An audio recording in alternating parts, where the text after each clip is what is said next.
እኔ ተወለድኩበት በዚህ እኔታ ጥበቡ ገሜ የሚባል ስሬ መድኃኔዓለም ከዛ ቀጥሎ ደግሞ እጅሬ ጭርቆስ ይባላል። ትውልዴ እዛ ናት። እፍቴ የተቀበረው እዛ ነው። እኔ አባ እንግዳ የሚባል ትውልዳቸው አሩሲ ነው። እሳቸው በፎቆቅ ይሄዱ ነበረ። ቆሞ ማሄድ አይችሉም ነበረ። ፊደል ቆጠርኩት እሳቸው ዘንድ ነበር።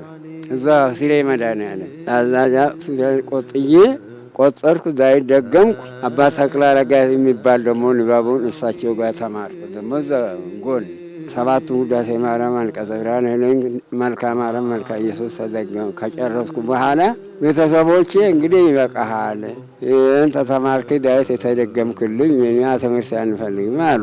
እኔ ደግሞ እንደው እግዚአብሔር ፈቃድ ሆኖ ትምህርቱ ልቤና ላይ ተሰቀለብኝ።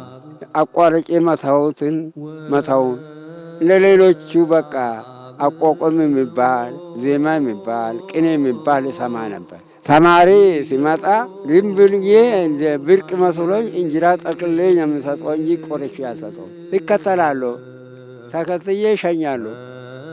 በቃ ልቦና እኔ ታስለዋል። እንዲህ ሲል ተነስቼ እንግዲህ ወደ ጎጃም ቤት ሄዱ። የሰልኩት ምን ቀን ብትል ሰኔ ገብርኤል ነው። ዝናብ ነበረ።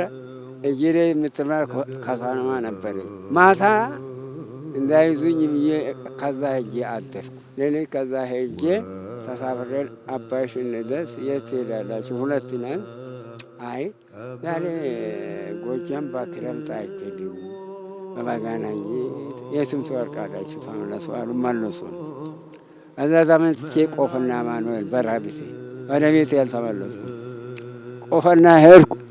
ቆፍና ማኑኤል እዛ እኔ ተበቃሉ የሚባሉ ስመጽራሉ አይጓመም እሳቸው ጋር ውዳሴ ማርያም የመርኩ። እዛ ቀጥዬ እንግዲህ ጾመ ድጓ እየተማርኩ እያገለገልኩ ቆየሁ። ያን ደግሞ ጾመ ዘመርት ጊዜ ዘልቄ ሲጨርስ ደግሞ ወደ ቅኔ ቤት ሄድኩ። ቅኔ መጀመሪያ ሄድኩ ታጉለት ሄድኩት። ኔታ ኃይሌ የሚባል ኃይሌ ጣሶ የሚባሉ ሲመጽል የዋራ የወጣም ናቸው። ከዋራ የወጡት እዛ ሄዱ። እዛ ደግሞ 3 ዓመት ያህል ተቀምጬ ቅኔውን አስፋፍቼ ኔታ አግልሉ የሚባል ደግሞ የድጓ መምህር የቆቆ መምህር አሉ። እሳቸው ነጭ ገደል እዛው ወጣ እሳቸው ጋር እዛ ስማል ደግሞ እሳቸው ወደ መንዝ መጡ። እሳቸው ጋር መንዝ መጣ። ይገርሞታል። እንደዚህ ሲተዛዘን ዜማ ጨርሰው ቆቆም ስማል ቆቆምን ክብረ በዓሉን መዝሙኑን ዘልቄ ታዛ ደግሞ ደብረ ሊባኖስ መጣ። በግንቦት በዓሉን ለማክበር ኔታ በስራ አሉ። እዚህ ቆቆም መመደብ አይ እዚህ መማሪያ የኔታ አግሉሉም የኔታ በስራም አንድ ነው ቃለ እግዚአብሔር። አይ እንግዲህ አልመለስም እዚህ ልማር ብዬ እሳቸው ቀረ አግሌታ ቀረ። ይገርሞታል። ዋና መጨረሻው ቆላ መጻለሁ እንግዲህ እዛ ሲማል እሳቸው ምን አሉኝ? አንተ እንግዲህ ምን በቃል የጨዋት እንግዲህ እሺ መጽሐፍ ቤት አለ ዛሬ ትሞክር አሉኝ። እሳቸው ምክር ሰጡኝ። አሁን ጊዜ ልቦና ማስታል ሲሄድ ጊዜ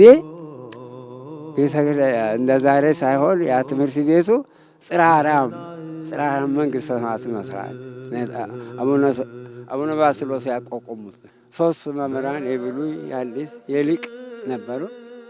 ቤቱ ከፍ ያለ ነው። በሩ ታች ነው። ተዛ ሽቅብ ስንመለከት ልክ ጽራራ ማን ያስገባ ቤተ መንግስት ፈራው መግባቱ። ተማሪ ሰጥቶኝ ነው እሳቸው ላኩኝ። ያ ተማሪ ለንግባ አለ። አረ አንተ እንዴት እንግባለን? ይሄ ከባድ ቦታ ነው አልኩት። ችግር የለም ይዞኝ ገባ። ያው ጥበቡ አዝናቃይ ይባላሉ የኔ መምህር። ጥበብ አዝማቃ የግሼን ሰው ነው። እሳቸው ጋር ሄጄ አነጋገርኩት። ምንድን ነው የምትፈልግ አሉኝ። ሐዲስ አልኳቸው። እንግዲህ ሐዲስ ሲባል እንግዲህ በቤተክርስቲያን ስናየው መቼም ወንጌሉ ጳውሎስ መልእክታቱ አይደል የምንነበበው ኦሪት የምንጠይቅ ይላል። እሳቸው ግን አይ ታስሩ ነበረ እንጂ ቀንጭፌ ለምን ቀዳሚ ገብረ እግዚአብሔር ቢለኝ ነበር እንጂ ኦሪቱን መጀመር እንጂ አሉኝ። አይ ስሙም አንሰማውም አልኳቸው። ታዲያ እኔ ግን ሁለቱም አስተማራው ችግር የለም አሉኝ። ተቀበሉኝ። እዛን ጊዜ ድርጎ እዛ የምትሰጠ 8 ብር ናት። ለዛች አዲስ አበባ ግማሹን በእግር እየመጣ 4 ጊዜ ተመራለ። 8 ተማሪ ነበር። ከ8ቱ 2 ቀረን። ሁሉም ደክሞታው ተፈጸመ። ጊዜ ተፈጸመ። ያችን እያገኘን ማር ጀመረ። እኔ ቃል ጭምርም ስማል አሁን 8 ምዕራፍ ሲደርስ አይ ሱባራ ትማራለህ ኦሪቱን ካልጀመርክ አላስተምርም አሉ። እኔታ እዚህ ድረስ ዘሩን እያያዝኩ 8 ምዕራፍ ድረስ ይሄ ቀላል አለ እንዴ? እንደገና ደግሞ ኦሪት እገባለሁ አልኳቸው። አይ አይሆንም እንግዲህ ካሉስ እንግዲህ ዳዊት ይጀምር አልኩት። ጀምር አሉ። እንግዲህ እሳቸው የታነገስትን 46ቱ ብሉያት ይህን ተመለ እንደገና ደግሞ 26ቱ ደማ ነው ሐዲሳቱን ደግሞ እሳቸው ከዚህ ቀድማ ስታነገስ ደግሞ እንደገና እዛ አንድ ቀን አደርኩ አይመስለኝም ነበር። ይህን ሁሉ ስማል ደብረ ዳሞ ቅዱስ ቦታ ነው፣ ምንም አይታወቅም። እዛ ጻድቁን ወልዶኝን ተቀብሎኛል። በኋላ ግን ይህ ደግሞ እዛ ድንግል ማርያምን አገልግል ብሎ ወደዚህ ሸኘኝ እንጂ 87 ጥቅምት ኪዳነ ምሕረት ነው የመጣው። ኋላ ደግሞ እሻማ ተሻገርኩ ቤተ ማርያም እዛ ባረርኩ ወራኢሉ የሚባል ከዛ ጊዜ እዚህ ብዙ ቅኔ ለማስፋፋት እዛ ሄድ እዚህ መዘምር ታዬ የሚባል የቢሉ መምህር ቅድስት ሥላሴ ገቡ እንትን ኮሌጅ ለማስተማር። አሁን እስከ ጎጃም እስከ ጎንደር ድረስ ሄዱ ፈለጉ። መምህሩ ቢገኝ መጽሐፉ አይገኝም። መጽሐፍ ከሌለማ በምን ያስተምራል ብለው አይፈልጉትም። ምልክቱን የአማርኛ ምልክት የተማረ ምልክት የያዘ ሰው ነው ያጠፋው። ተምሬያለሁ ይላል፣ ምልክት አለ ብሎት የለኝም ይላቸዋል። አሁን ጊዜ የቅኔ መምህር ገብረ ወልድ ይባላሉ።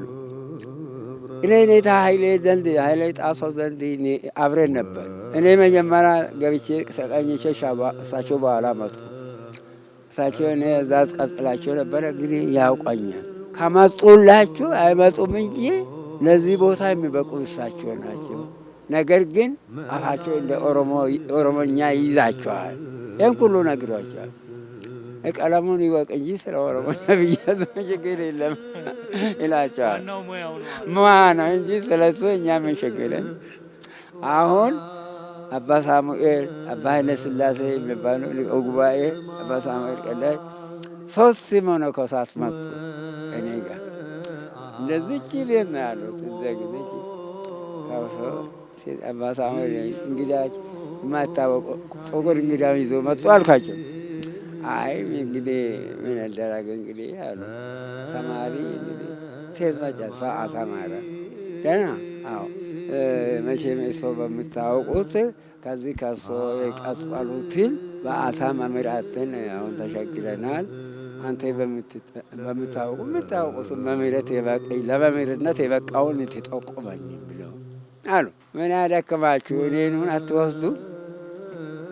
አራ እንዲህ ተገላመጡት። ግራ ያቀኝ እንዴ እኛ ስመጣን ፈርሰን ነው እንጂ ፍሮን ተጠቁመን አይደሉም። አይ ሲቃልዳቸው ነው። ምን እንኳን አልሄድም አልኳቸው።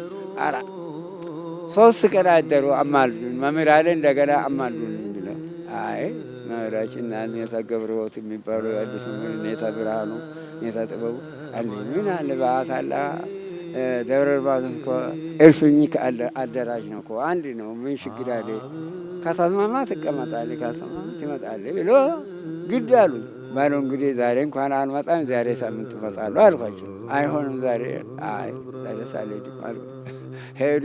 ልክ በዛች በሳምንቱ ሲመጣ በእውነት እንዴ መቼ ከበሮ ተመታ፣ ኒሴቦ ተባለ። ተጨንቆ ኖረ መምህር አጥቶ መጡ፣ መምህራችን መጡ ብለው ሞቱ። አይ እናንተ ያን ሊማ ነበረ የሞተ ያን እንዴ በቃ ኒሴቦ እኔ ለማለት ደረሱ።